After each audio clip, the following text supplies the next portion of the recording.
Now, Democratic strategist and CNN political commentator Maria Cardona and Maura Gillespie, former press advisor to then House Speaker John Boehner. And I want to read to you Politico's take on the El Salvadoran president and his social media posts on this.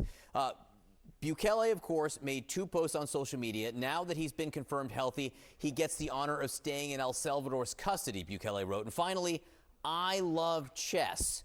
That last one was approvingly retweeted by, among others, Dan Scavino and Steve Chung, who would presumably rather be talking about this issue than, say, the fact that Dow Jones Industrial Average dropped by another 500-plus points yesterday.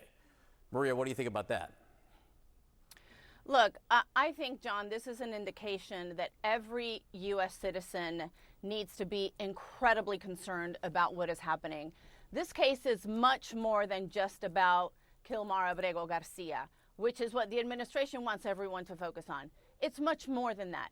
It is about the stripping of due freaking process, John, of U.S. citizens and of every person who is in the United States legally right now. What this administration, frankly, this Trump regime is doing to Kilmar Abrego Garcia means that the foundational and fundamental rights and values upon which this country was founded are in jeopardy. The U.S. Constitution is being shredded as we speak by this administration. They are ignoring a court order that says that this man, and they even admitted it, deported him on error, is there in El Salvador currently illegally, when this man has not been convicted of any single crime in the United States. So again, this is much more than just about this man. This is about the rights of every single person in the United States right now, including U.S. citizens.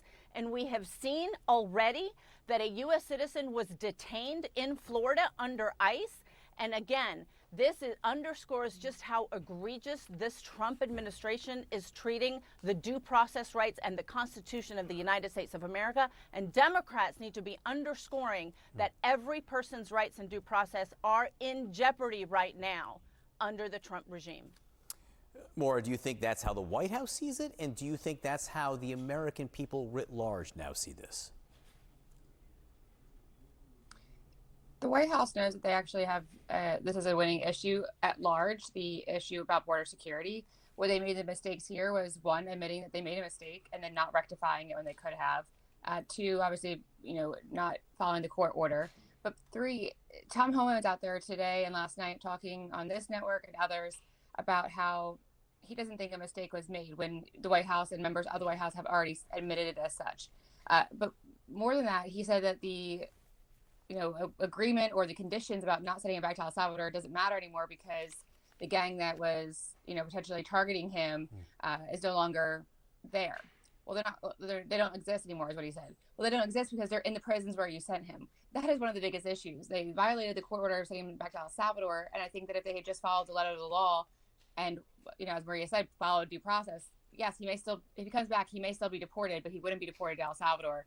And I think that, again, following the letter of the law is really important when you talk about law and order and the Trump administration's kind of refusal to do so right now. Maura, I want to ask you also about some comments from Alaska Senator Lisa Murkowski, technically an independent, though she votes with Republicans and is a long time Republican before that. She says, she acknowledges that sometimes there are those on her side of the aisle afraid to speak out. Listen.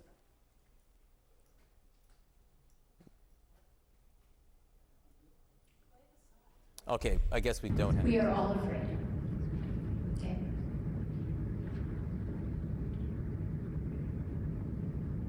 It's quite a statement. I'm oftentimes very anxious myself about using my voice because retaliation is real,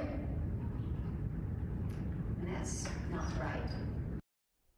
Anxious about using her voice because retaliation is real. Maura, I wonder if you're anxious about using your voice. How real do you think the retaliation is?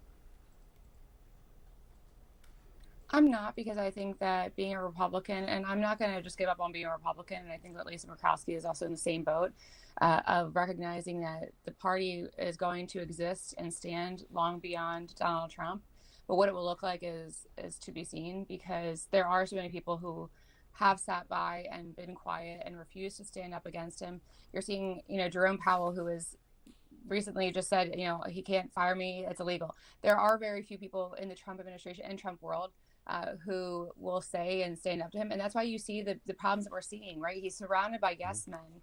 And because of that, there have been so many mistakes made because every idea that he has is given this, oh, it's gold, it's great. And instead, it's not thought out and pushed back on a little bit to nuance it and finance it to make it a better idea, because some of the ideas that come out are sound. But I do think that what Murkowski is saying there is what a lot of Republicans feel, and she's just giving it a voice as far as being worried about the repercussions. But again, if it's your job that's on the line, okay, that's one thing. But I think that having a moral compass is more important. Maria, very quickly, we have about 30 seconds left. The statements that we heard from Marco Rubio, the Secretary of State, this morning on Ukraine, saying the United States might just move on from the idea of finding peace. How do you read that? I read that, John, as one of the final moves in this administration handing Ukraine to Russia on a silver platter. Let's understand what's happening here. The administration is frankly negotiating in public, talking about how Ukraine needs to give up land to Russia even before everyone has been brought to the table for a deal. We've known from the very beginning that this administration is in bed with Putin, and what they are doing right now is indicative of that. And I think every American, again, who is for due process and democracy on a global scale needs to be very concerned about this and needs to speak up, regardless of what the repercussions are. And there are repercussions, even as we have heard from Senator Murkowski, but that cannot keep Americans from speaking up. Maria Cardona, Maura Gillespie, thanks so much for coming on this morning.